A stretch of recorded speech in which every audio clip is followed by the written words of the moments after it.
بو ما چند روزه کت که ما بهای پانزین بشیوه که گشتی لپارزگاه دو که گران بویه.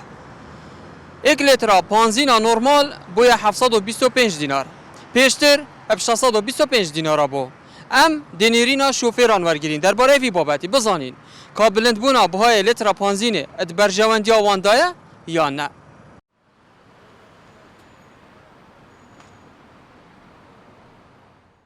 قرآن تشتهی عجیبیه واسطی اما شویدی 625 بام رابونه ده با 725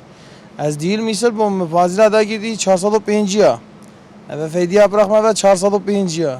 اگه اوینا دو که فیدی پیش دقنه زا 4 ویب 405 ال ویب 725 ای باشه کاپازی خانه مید حکومی خر تجاری نه علاجه گل دی خلقیه بابو فازی 725 باشه و 13000 شد کرد 20000 با پانزینه چون باشه از مصرف میده چه آبته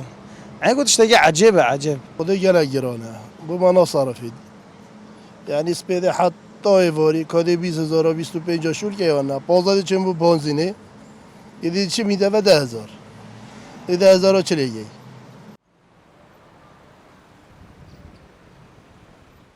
خودی مارک شوفرم بو من نصرف امس 725 بکینه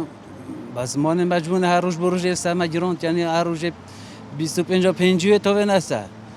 او ساجی نفر سه نفر بین 3000 گرانه 2000 بو من صرفت یعنی امت کفتی ما بین نقل بزمارا یعنی خلق جی گاز داشت هوت کرد الله خلق جی برا خلق جی مال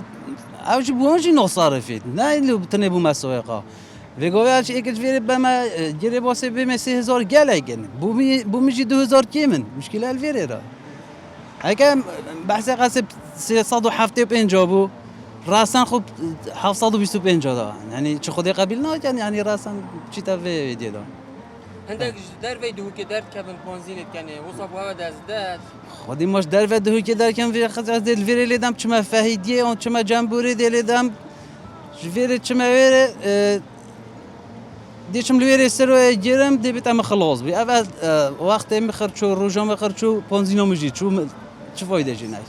خود سید ابو مد اسنا دادن یعنی اما هم شول کن روزه هرم دنا پانزین حکایتش تا کی زیاده کر هر روزا پشتر بو پانزینه یعنی اما باز بو پانزینی هم شول کرد و اکی دیجی مانه وقت حکمت ما چرا سریع که بینید اگه حکمت نبینه خود دست تجارت اما تجار بو ما چنا کنه اما ایلا حکمتش تکیب کردن نیرینا و شوفر تاکسی یعنی چند باشه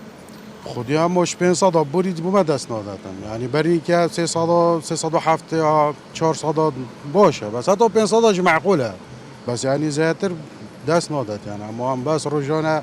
قرب 15 تشتاق سرکت مخار باشه نجی خودی دست نداد